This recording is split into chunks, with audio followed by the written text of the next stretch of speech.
Qual é a origem do conflito entre Israel e Palestina? O conflito tem suas raízes em reclamações históricas e territoriais sobre a mesma terra.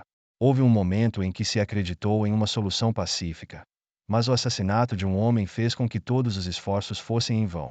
Na noite de 4 de novembro de 1995, quase 100.000 pessoas se reuniram na Praça dos Reis de Israel, em Tel Aviv, para um comício pela paz.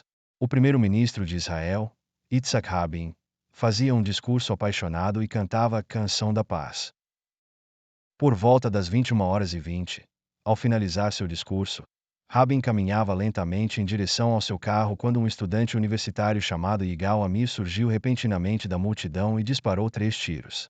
Rabin foi fatalmente atingido. Um dos projéteis usados era internacionalmente proibido.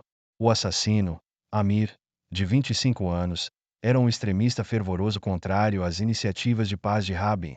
Esta onda de imigração foi impulsionada principalmente pela severa perseguição aos judeus na Rússia czarista. Em 1881, uma onda de pogroms antissemitas assolou a Rússia, desencadeando a primeira grande onda de imigração judaica, conhecida como Movimento Amantes de Sião. De 1903 a 1905, outra série de pogroms contínuos provocou uma segunda onda de imigração judaica. Influenciados pelo crescente pensamento socialista, muitos desses imigrantes estavam imbuídos de fortes sentimentos idealistas, o que levou à formação do Partido Socialista Mapai, precursor do Partido Trabalhista. Entre esses imigrantes estavam figuras notáveis como David Ben-Gurion, o pai fundador de Israel, e Golda Meir, a primeira mulher a ocupar o cargo de primeira-ministra de Israel. O pai de Rabin, Rubi Tzov, fugiu de sua terra natal durante os pogroms de 1905. Primeiro, ele buscou refúgio em Chicago, Estados Unidos, onde viveu por mais de uma década, ganhando a vida vendendo jornais e trabalhando como alfaiate. Em 1917, durante a Primeira Guerra Mundial, a comunidade judaica de Chicago formou uma legião e estabeleceu um posto de recrutamento para se juntar ao exército britânico e lutar na Palestina. Rubi Tzov alistou-se sem hesitação. Inicialmente, foi reprovado no exame físico, mas não se deixou abater. Mudou seu sobrenome para Rabin, reaplicou, desta vez, foi aceito. O official que aprovou seu alistamento, foi o renomado Ben-Gurion. Durante a Primeira Guerra Mundial, a Palestina ainda fazia parte do Império Otomano, que se aliou às potências centrais contra os britânicos. Com o avanço desfavorável da guerra para os otomanos, a maioria turca passou a perseguir cada vez mais as minorias, incluindo árabes e judeus. Os britânicos, mestres em explorar divisões, prometeram tanto aos árabes quanto aos judeus que, se ajudassem a derrotar os otomanos, receberiam terras para estabelecer seus próprios estados. Para os árabes, a promessa era apoiar a família hashemita, liderada pelo Emir Hussein, na criação de um reino hashemita na Palestina. A Grã-Bretanha comprometeu-se em 1917 a criar um lar nacional judaico no que ficou conhecido como a Declaração Balfour, usando seu mandato apoiado internacionalmente para isso. Vários fatores prolongaram um conflito que mais uma vez levou o Oriente Médio à beira do abismo. Após a guerra, os britânicos tentaram cumprir ambas as promessas, desempenhando um papel duplo na região. Eles incentivaram a imigração judaica para a Palestina, aumentando significativamente a população judaica e ajudando no estabelecimento de um governo proto-judaico. Ao mesmo tempo, dividiram uma parte da Palestina para criar o Emirado da Transjordânia, entregando-o ao Emir Abdullah da família hashemita. Além disso, nomearam o irmão de Abdullah, Faisal, como rei do Iraque. Essa estratégia dupla resultou em tensões crescentes. Nacionalistas árabes radicais, movidos por um fervor religioso, se opuseram veementemente à imigração judaica e exigiram a anulação da Declaração Balfour. Esses grupos recorreram à violência, atacando continuamente os assentamentos judaicos. Os britânicos se viram em uma posição complicada e acabaram tendo que interromper a imigração judaica para a Palestina. Preocupados com extremistas árabes ameaçando seu controle e com a iminente ameaça de guerra com a Alemanha, os britânicos começaram a se inclinar cada vez mais para o lado árabe. No entanto, isso apenas encorajou os árabes, que se tornaram mais radicais, atacando frequentemente os judeus e até mesmo as forças britânicas no Oriente Médio. Presos nessa situação complexa, Os britânicos às vezes apoiavam secretamente a Haganah para repelir os ataques árabes, enquanto em outras ocasiões, emitiram o Livro Branco de 1939, que contradizia suas ações anteriores. Com o início da Segunda Guerra Mundial, o antissemitismo na Alemanha atingiu seu auge. Apesar de considerarem os britânicos pouco confiáveis e desonestos, os judeus os viam como um mal menor em comparação aos nazistas. Por isso, as forças militares judaicas na Palestina lutaram voluntariamente pelos britânicos. No entanto, os britânicos frequentemente não valorizavam essa lealdade, limitando repetidamente o acesso dos judeus a armas e repelindo navios que transportavam refugiados judeus fugindo da Europa. Em 5 de junho de 1967, todos os líderes militares e políticos de Israel se reuniram no quartel-general da Força Aérea, ansiosamente observando o relógio. Às 7h45, o comandante da Força Aérea, Moti Od, deu a ordem, e a primeira onda de 40 jatos Mirage e Mystery decolou em direção à Península do Sinai. Até às 10h35, Israel já havia lançado 17 ondas de jatos, atingindo 10 locais ao redor do Cairo, do Canal de Suez e da região do Sinai. Os céus estavam repletos do estrondo ensurdecedor dos jatos e explosões. Durante esse ataque aéreo massivo, o chefe do Estado-Maior israelense, Yitzhak Rabin, ficou brevemente preocupado que usar quase todas as aeronaves de Israel pudesse deixar o país exposto a ataques. No entanto, seus temores não se concretizaram. Por volta das 11 horas da manhã, os relatórios confirmaram que a resistência do Egito era mínima, com 3/4 da força aérea egípcia dizimada. Enquanto isso, o vice-presidente egípcio e comandante-chefe das Forças Armadas, Abdul Amir, o comandante da Força Aérea, Sidki Mahimu, e vários oficiais superiores estavam em um avião a caminho de uma reunião. O ataque aéreo repentino forçou seu avião a pousar no Aeroporto Internacional do Cairo após 1h30 de bombardeio. Uma vez em terra, os oficiais pegaram táxis às pressas de volta ao quartel-general do Comando Supremo. Mas, a essa altura, o ataque aéreo israelense já havia praticamente terminado. Dos 340 aviões do Egito, 304 foram destruídos, e os restantes estavam em sua maioria incapazes de decolar devido às pistas danificadas.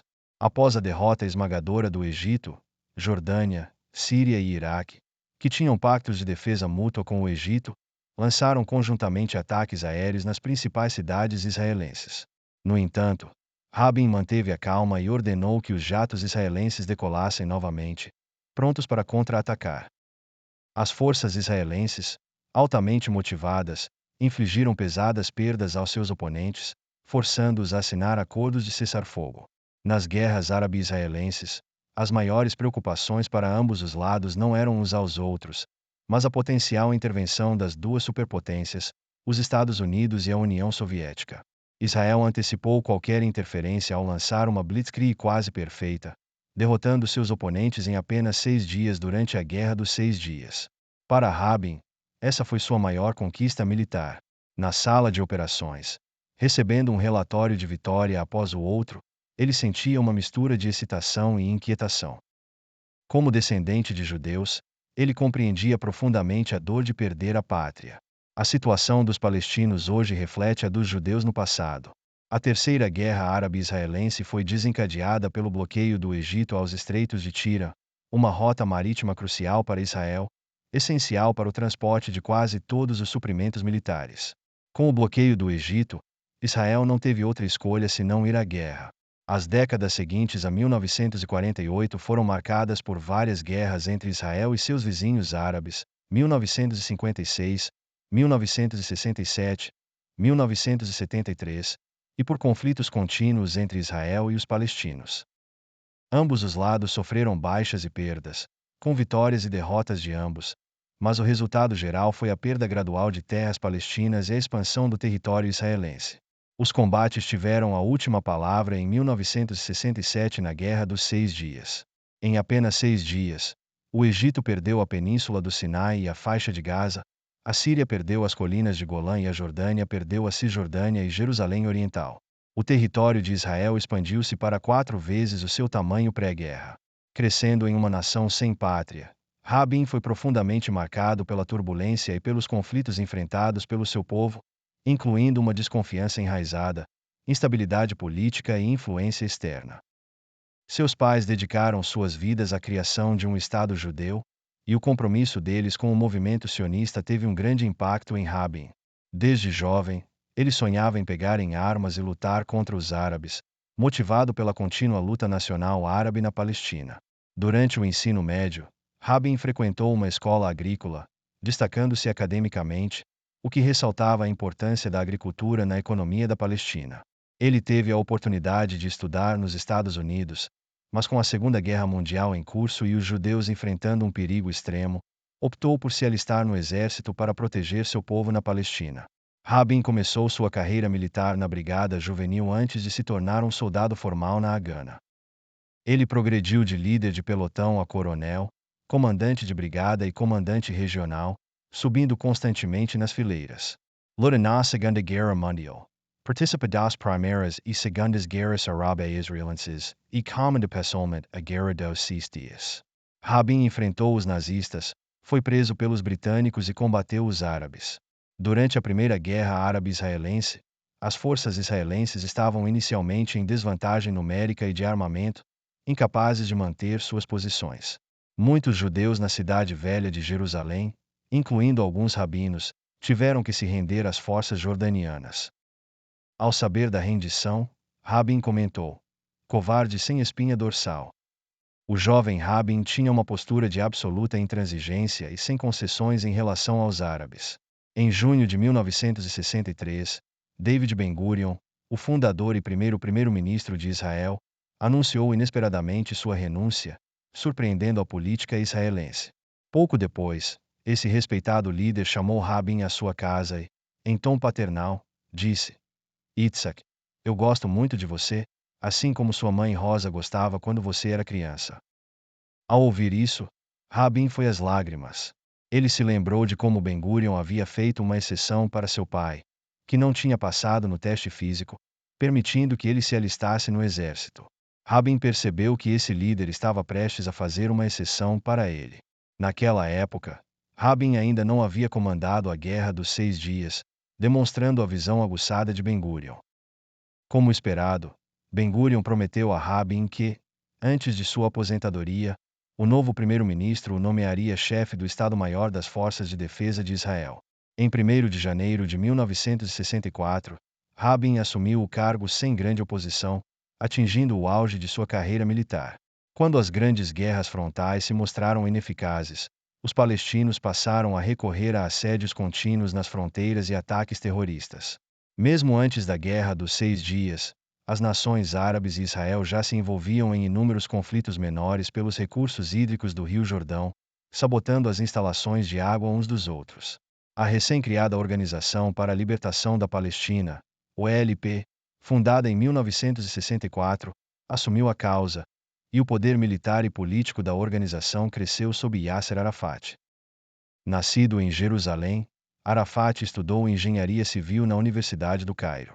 No final dos anos 1950, enquanto organizava a OLP e seu braço militante, o Fatah, seus objetivos eram claros: expulsar os judeus e estabelecer um Estado palestino.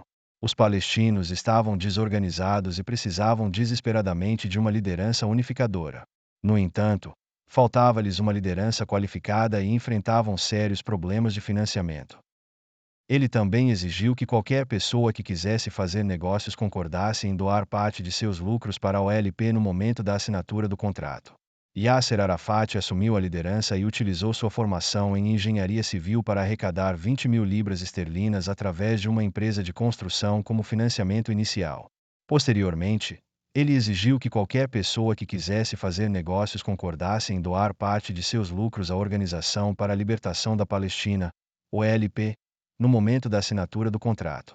Em fevereiro de 1969, Arafat foi eleito presidente do Comitê Executivo da OLP, tornando-se o principal líder político e militar dos palestinos.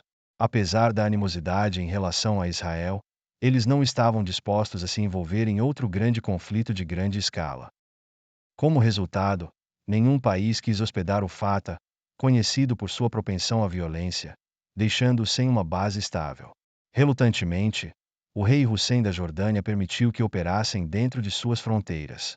Essa guerra repentina destruiu a ilusão de coexistência pacífica de Israel e desmascarou o mito da invencibilidade do exército israelense da noite para o dia. Como os Estados Árabes, anteriormente divididos, conseguiram se unir e lançar um ataque surpresa contra Israel. A resposta esta no presidente egípcio Anwar Sadat, que sucede Nasser. Nascido em 1918, Sadat era mais velho que Rabin e Arafat. Ele era um diplomata habilidoso. No início do conflito, ele usou astutamente o petróleo para atrair e acalmar os Estados Unidos, enquanto continuava discretamente as políticas pró-soviéticas de seu antecessor para acumular armamento. Apesar do temor em relação a Israel, muitos no mundo árabe ainda nutriam o desejo de vingar a humilhação da Guerra dos 6 Dias. Sadat avaliou com precisão esse sentimento e conseguiu unir Síria e Palestina. Estrategicamente, ele imitou as táticas de Blitzkrieg de Israel na Guerra dos 6 Dias, lançando um ataque surpresa para pegar o exército israelense desprevenido antes que os Estados Unidos pudessem intervir. A guerra continuou até 14 de outubro, quando os Estados Unidos começaram a apoiar o exército israelense, permitindo que Israel virasse o jogo e recuperasse as colinas de Golã. 10 dias depois, Egito, Síria e Israel declararam um cessar-fogo, encerrando a guerra.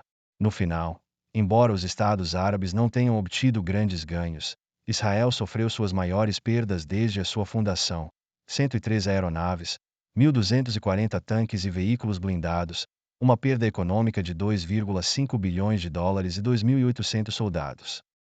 Esta guerra demonstrou que, para os judeus vivendo no coração do mundo árabe, o sonho de uma vida pacífica era uma mera ilusão.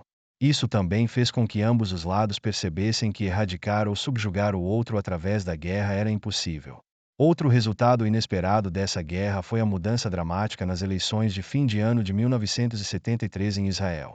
O Partido Trabalhista, que estava no poder há 25 anos, viu seu prestígio despencar, enquanto o Partido Radical de Direita Likud, liderado por Begin, ganhou 13 cadeiras. A líder do Partido Trabalhista e então primeira-ministra Golda Meir, conhecida como a Dama de Ferro, teve sua reputação destruída sob críticas implacáveis da mídia e do público, levando à sua renúncia. Devido a essa reviravolta inesperada, o anteriormente inativo e aparentemente sem esperança Rabin, de 52 anos, tornou-se primeiro-ministro de Israel. A guerra do Yom Kippur não apenas elevou Rabin à posição de primeiro-ministro, mas também suavizou seu coração antes endurecido e cheio de ódio. Em 29 de agosto de 1974, um helicóptero militar jordaniano pousou no aeroporto de Atarot, nos arredores de Jerusalém. Sob o manto da noite, alguns passageiros desembarcaram e embarcaram em um helicóptero militar israelense. Entre esses passageiros ilustres estavam o rei Hussein da Jordânia, o primeiro-ministro Rifai e um conselheiro militar. Para as relações entre Israel e Jordânia, essa foi uma visita histórica, marcando a primeira vez que uma interação tão próxima ocorreu entre dois mundos historicamente adversários. Durante a crise na Jordânia, Israel interveio para salvar o regime do rei Hussein, o que provavelmente foi crucial para viabilizar esta visita. Um grupo de altos funcionários israelenses, incluindo o primeiro-ministro Rabin, o ministro da Defesa Peres e o recém-nomeado ministro das Relações Exteriores Yigal Allon, aguardava respeitosamente. O principal foco das conversas foi a Cisjordânia. A Jordânia reivindicou a posse da terra e exigiu a retirada das forças israelenses, deixando apenas o exército jordaniano. Essa proposta foi chamada de Acordo de Desengajamento.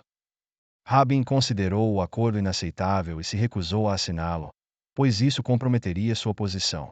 A Cisjordânia era habitada por jordanianos, judeus e palestinos, cada grupo acreditando ter direito legítimo à terra. Retirar as forças israelenses significaria perder o controle militar sobre a área, e os palestinos apátridas poderiam ser expulsos pelo exército jordaniano, um resultado que a OLP de Arafat jamais aceitaria. Rabin e Hussein discutiram um plano de confederação, que envolvia deixar de lado temporariamente a disputa territorial e permitir que os palestinos tivessem passaportes jordanianos e participassem do governo. No entanto, as diferenças eram muito grandes e nenhum acordo foi alcançado. Apesar da frustração de Hussein, essa interação mostrou que grupos com crenças diferentes e animosidades profundas podiam se engajar em negociações diplomáticas pacíficas, em vez de recorrer à guerra. Após isso, Egito e Israel resolveram a disputa territorial da Península do Sinai através de negociações e concessões mútuas na mesa de conferências. Em novembro de 1977, o presidente egípcio Anwar Sadat, uma figura-chave no mundo árabe e o iniciador da Guerra do Yom Kippur, visitou Israel, causando um grande impacto global. Ele declarou sua intenção de desmantelar o muro de ódio que havia separado árabes e israelenses por 30 anos. Durante esse processo delicado, Rabin enfrentou dificuldades para atender às demandas territoriais dos árabes, devido à crescente pressão árabe que exigia seus direitos e o cumprimento das promessas feitas. Embora a ideia de trocar terras ocupadas por paz fosse atraente, era amplamente irrealista, considerando as complexidades e resistências de ambos os lados. A razão era clara. A maioria da opinião pública israelense e os partidos de direita jamais concordariam com isso. Qualquer um que assinasse tal acordo seria visto como um traidor e um covarde, vendendo o país. Terras conquistadas pela guerra só poderiam ser perdidas pela guerra. No entanto, Rabin também entendia que Israel precisava fazer algumas concessões. Confiar apenas na força militar e no apoio dos Estados Unidos tornaria impossível viver pacificamente no coração do mundo árabe. Após a Guerra do Yom Kippur, ele sentia cada vez mais que as soluções militares não funcionariam. Essa percepção foi a primeira pequena brecha em seu coração outrora rígido enquanto ele transitava de soldado para político. Ele podia pensar dessa forma, mas não ousava expressar isso abertamente, muito menos agir dessa forma. Em abril de 1977, Rabin foi forçado a renunciar ao cargo de primeiro-ministro devido a ataques incessantes da oposição após a revelação de que sua esposa mantinha ilegalmente 2 contas bancárias nos Estados Unidos. Posteriormente, a cena política israelense passou a ser dominada pelo Partido Likud, de direita mais radical, e o Partido Trabalhista nunca recuperou sua posição de destaque. Em 1982, após uma tentativa de assassinato de um de seus diplomatas por palestinos, o governo israelense decidiu intervir na Guerra Civil Libanesa, levando à Guerra do Líbano de 1982. O Líbano, o único país árabe vizinho de Israel que não tem o Islã como religião oficial, tem 49% de sua população praticando o cristianismo, que detém o poder político. Em contraste, a população muçulmana de 51%, apesar de ser majoritariamente árabe, possui menor influência política. Em 1969, a OLP, sem lar, transferiu sua sede para o Líbano, exacerbando as tensões religiosas e étnicas no país, o que eventualmente levou a uma brutal guerra civil. A Síria enviou tropas para apoiar os muçulmanos, enquanto Israel enviou tropas para apoiar os cristãos, escalando para a Quinta Guerra Árabe-Israelense. Nesse conflito, Israel mobilizou até 120 mil soldados, utilizando o armamento mais avançado já visto em qualquer guerra anterior no Oriente Médio. O conflito durou 87 dias. Sob intenso bombardeio, muitas pessoas foram deslocadas. Na noite de 18 de setembro de 1982, milicianos cristãos libaneses entraram nos campos de refugiados de Sabra e Shatila, em Beirute, resultando na morte de centenas, se não milhares, de civis. Quando partiram, os campos estavam em caos, com muitas vítimas. Essa tragédia ocorreu apesar da esperança de paz trazida pelos acordos de Oslo. Para entender esse evento, é essencial mencionar Ariel Sharon, que iniciou sua carreira como um oficial sem destaque no exército israelense. Nos anos 1970, Rabin, tentando equilibrar a influência de seu rival Peres, promoveu Sharon a conselheiro de segurança nacional. Sentindo-se marginalizado por Peres, Sharon renunciou em frustração e trocou o Partido Trabalhista pelo Partido Likud. Quando o Likud de Begin chegou ao poder, Sharon foi nomeado ministro da Defesa, conhecido por sua postura agressiva e combativa. Tanto Sharon quanto Rabin estavam extremamente insatisfeitos com a Organização para a Libertação da Palestina, OLP, cujo Estatuto Nacional exigia a eliminação do sionismo na Palestina.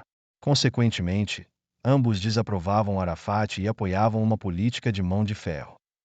A invasão israelense do Líbano em 1982, liderada por Sharon, não trouxe os benefícios esperados para Israel, ao contrário dos conflitos anteriores. Antes, a mídia se concentrava nas ações da OLP, mas desta vez, as ações deliberadas da milícia apoiada por Israel foram transmitidas mundialmente, causando indignação e condenação global. Isso resultou em uma perda significativa de apoio público para o Partido Likud, que teve que governar em coalizão com o Partido Trabalhista por um longo período. Begin renunciou ao cargo de primeiro-ministro, sendo substituído por Samir, outra figura linha dura do Likud. Sharon também renunciou ao cargo de ministro da Defesa, e Rabin, do Partido Trabalhista, assumiu. Em dezembro de 1987, teve início a Intifada, uma revolta palestina contra o governo israelense na Cisjordânia e em Gaza. Naquela tarde, muitos palestinos se juntaram a um cortejo fúnebre para aqueles que haviam sido mortos durante os confrontos. No dia seguinte, grandes manifestações eclodiram, resultando em distúrbios generalizados. Como ministro da Defesa na época, Rabin foi encarregado de gerenciar a situação.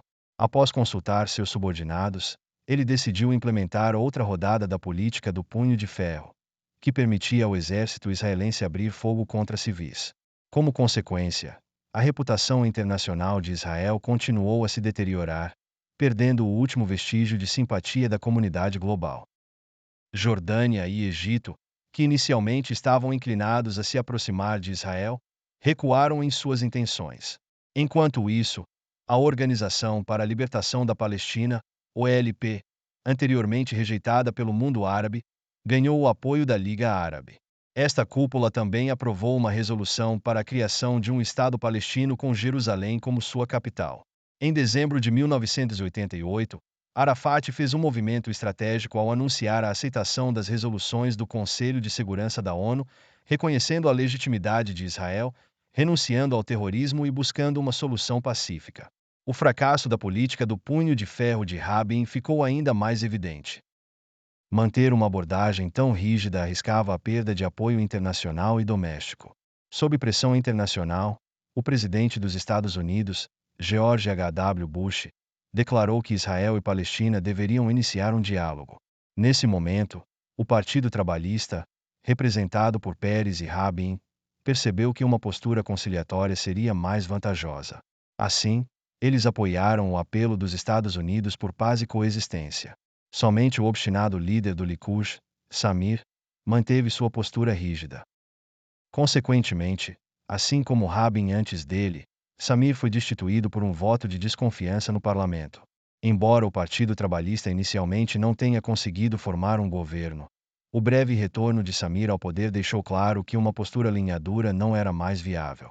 Em 1991, a Guerra do Golfo eclodiu quando o Iraque invadiu o Kuwait. Saddam Hussein tentou transformar o conflito em um confronto árabe-israelense, mas foi severamente derrotado pelas forças da coalizão lideradas pelos Estados Unidos. Curiosamente, a postura contida de Israel durante essa guerra resultou em ganhos econômicos e políticos significativos. O governo dos Estados Unidos prometeu uma compensação de 10 bilhões de dólares, e as nações europeias começaram a ver Israel de forma mais positiva. Samir finalmente compreendeu o conceito de vencer sem lutar.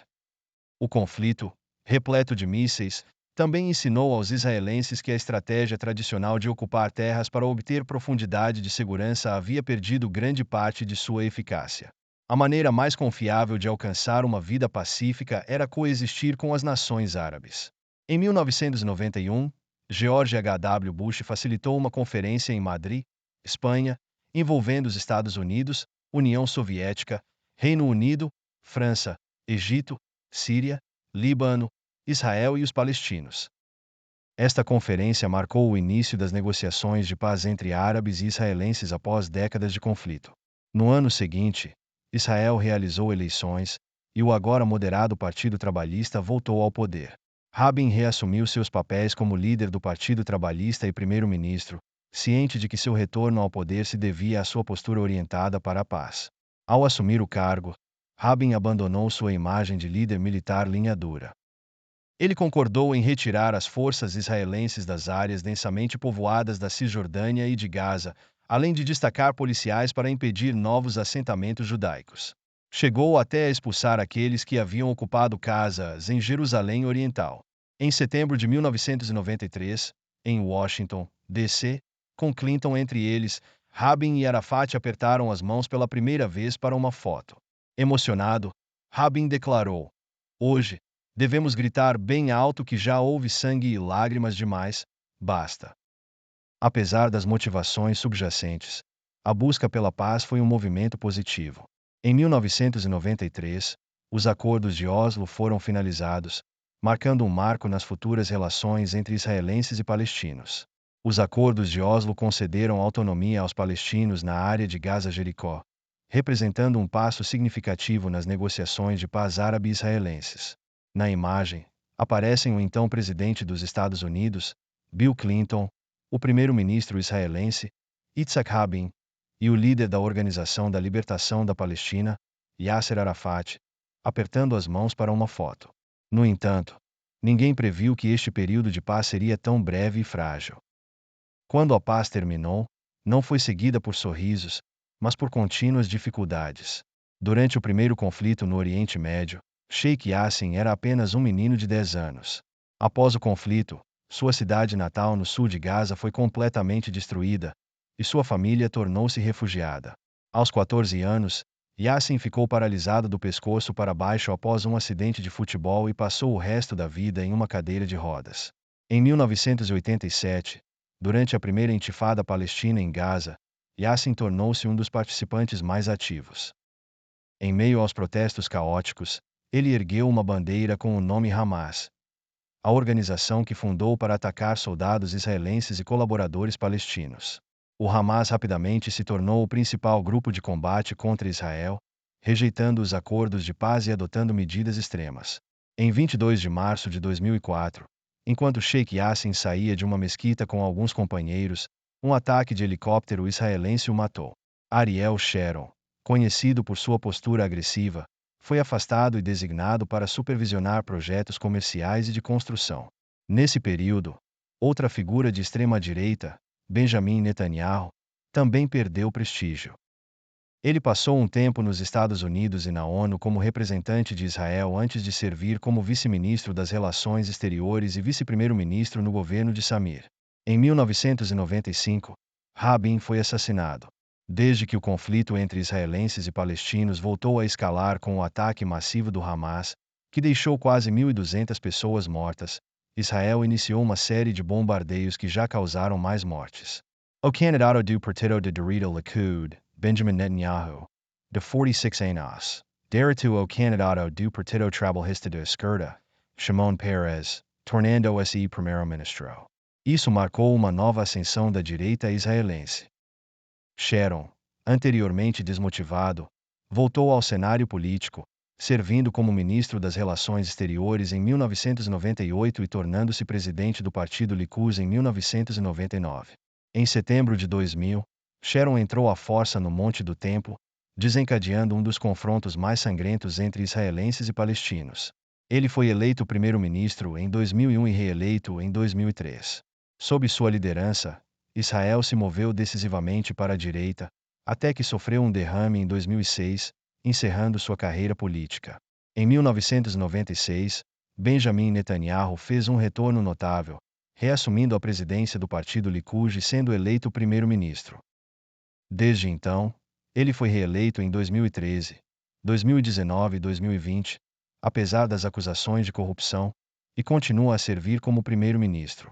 A rápida guinada de Israel para a direita parece irreversível, tornando o breve período de negociações de paz durante a era de Rabin um sonho fugaz e intenso.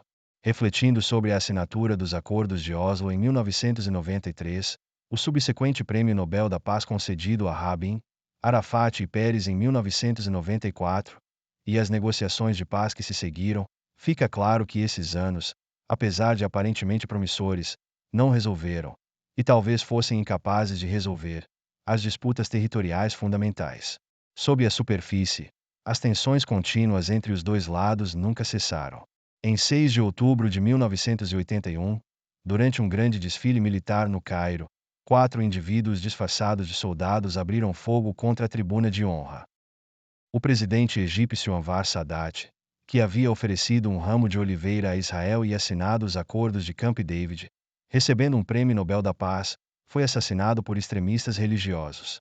Em 2004, no mesmo ano em que o Sheikh Yassin foi morto, Arafat, defensor incansável das negociações de paz, também faleceu.